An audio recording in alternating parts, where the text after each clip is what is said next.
Hey guys, it's Bill from Linden, Tennessee. I'm going to do an actual Cub Cadet video. First off, I did a Cub Cadet video kind of last week, but I tied it in with my Volkswagen video, and maybe some of you are interested in one, don't care about the other. So I'm going to go ahead and take those two parts, put them together, and put them in here right now. I got my little motor. It's a Motenergy, Motenergy. And this is the 1-inch shaft version. This gizmo right here was off of the DR mower brush hog that I converted to mount on the front of my my other Cub, the 4-wheel drive one. But I saved that clutch. That was like a dead man clutch. So whenever you're using the thing, you'd pull in the lever, and that would engage this clutch. And then if you happen to fall down or whatever, the lever would come undone, and then the tractor would go into neutral. So that's kind of what that is. So aspirationally, this is gonna have a pulley going around, or a belt going around there, down to that pulley over there, and that pulley over there, and then there'll be a toothed belt, kind of like a cam belt. It'll go from there up to my hydraulic pump, be roughly there somewhere. And then what'll happen is operation, if I want to use the deck, then I will start this motor up, get it up to speed, full power, and then engage this clutch just with a linear actuator or a servo or something. And then the drive will go down to the mower deck, and I can cut the grass. Unfortunately, unless I figure out something else, that the pump is just always going to run. The hydraulic pump will always run whenever this motor is running. The hydraulic pump, of course, is for the hydraulic, or the front end loader that will be on this. And I've also got a hydraulic cylinder that's used to move up and down the the deck. And then also that arm right there is what moves that. And there's another little hole there that goes all the way in the back, and it goes to, Cub Cadet calls it a 3-point, but it's a Brindley hitch. It's just you can put a plow on there, or there's a whole bunch of accessories you can put on those things. But I'd like to have one of those as well. All right, so I don't have a whole lot more ground to cover, other than I did get my little timing belt pulleys. These are kind of cool. They got this little taper lock, I guess you'd say. It slides over the shaft right there, and it's got a key. And then this side has a taper, and then the inside of this sprocket has a taper. And then you tighten these bolts down, and it squeezes that taper together, locks it solidly on the shaft, and then everything's all locked together. And it's extremely rugged and durable, and should not cause any problems at all. This one also has it. And for this one, it was a little bit tricky because I had a whole lot of stuff to fit on a 1-inch shaft. Or 2-inch shaft. The coupler situation takes up about 1.5 inches, and then this has roughly 2 inches of, I don't know, inside. Dang it, finger, get out of there. Has 2 inches of, I don't know. Yeah, anyway. And then it tightens down with a bolt. In order to get all this to work right, I had to make a little spacer. Got a 1-inch inside diameter, and that's about 0.8 inches long. So I made a little spacer to whoa, why is it moving? Don't move. Please don't move. Stop moving. Hold on. You go right there. Okay, sorry. Yeah, I had to make a little spacer so that I could tighten that bolt down, and the little tightening screws didn't hit the bearing on the back of the clutch situation here. So the way this is going to work, let me get out of there. The way this is going to work, Cub Cadets engines, if you look at them from the front, turn in what I would consider a reverse direction. Now the engine itself doesn't turn backwards, it's just that Cub puts the engine in backwards. It actually runs the transmission off what I would consider the front of the engine, which is like where I guess the flywheel, I don't know, maybe it's not the front. I don't know, whatever. So, but if you look at the engine, it turns in what I would consider reverse direction. It would turn counterclockwise as you look at it from the front of the mower. So I need to duplicate that also. So that means that this pulley has to turn counterclockwise as well. and it means that this pump has to turn counterclockwise. And this particular one is designed to go that way. I got some little fittings. This is the inlet here, and that's the pressure side there. So I just got two random fittings because I didn't really know which ones I'd need, but I just need something there for mock-up so I can kind of put this in a position and see what happens. Now the front end loader is going to have a big central structure right here. And hold on a minute, let's go look at the Cub. Let's go look at the Kubota. It should be bright enough. All right, so out here at the Kubota, see it's got a central structure here that bolts down hard to the frame, and then this part comes up there. Of course, that's your top, and then and this one's actually removable. I'd kind of like to duplicate all of this, except that I'm going to attempt to not do this kind of a linkage.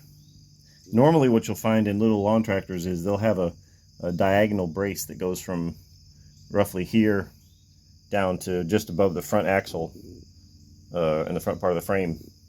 But I don't want to do that either, because once you do that, you just blocked off all of your access to the engine, or in my case batteries and other stuff. So let's go back in the shed. Okay, so right about in here there's going to be a main structure. This bar is going to be gone. I've got a hydraulic cylinder inside there like I showed you, so I'm going to remove this bar. This little piece will still be there because it's just kind of part of the deal, but there'll be a arm that comes up here, and I don't want to have the little diagonal, but the idea that I have for how I'm going to do the lift, I may end up with one anyway. So we'll just kind of have to see how that comes along and if I can make my idea work. But otherwise, being that this has to turn, as we're looking at it, counterclockwise, that means that it's going to need to be, well, in this orientation. And this motor is going to have to, unless this pulley is not going to work because it's too small. I need to find out what the actual size of a pulley on a Cub Cadet engine is. If it's too small, I may have to machine this or modify it some way to put a bigger pulley, because, like I pointed out 50,000 times already, these don't line up. And I'm going to need some sort of a little, I won't call it a tensioner, but a little guide that'll make it kind of come up straight from that pulley and then go into this one. Anyway, so that means that this motor has to be on this side because it's going to be spinning this way. So the torque is going to be on that. So I want that to be a straight shot down, and then, you know, the belt's going to return up that way, so that can have the little idler or whatever. Meaning, I say all that, meaning that the pump is going to probably have to go on that side, because it looks like this motor is going to be kind of offset to the left. But looking at it right now, it's not that offset, so it could probably go anywhere. But it is kind of a thing, because wherever I put this pump is getting in the way of where I could also put batteries. I wanted to put Tesla batteries in there. That's what I said in the early Miss Cub and intro. These are Tesla batteries. They're about 25 inches long, maybe 3 inches tall, and I don't know, 10 inches wide. And they won't fit. They'll fit width-wise. They'll definitely fit height-wise. But they come up just a little bit too long in here. They will hit here, and they will hit there. So that's not going to work. That's a shame, because they're super, super energy dense. Two of those things has a tremendous amount of energy. So what's going to happen is probably I'm going to end up getting some more of these little guys. These are they're EVE, 105 amp hour. It's about 400 watt hours. Amp hours are kind of a weird unit to use, because you know, entire Tesla is 225 amp hours. The entire battery is 225 amp hours.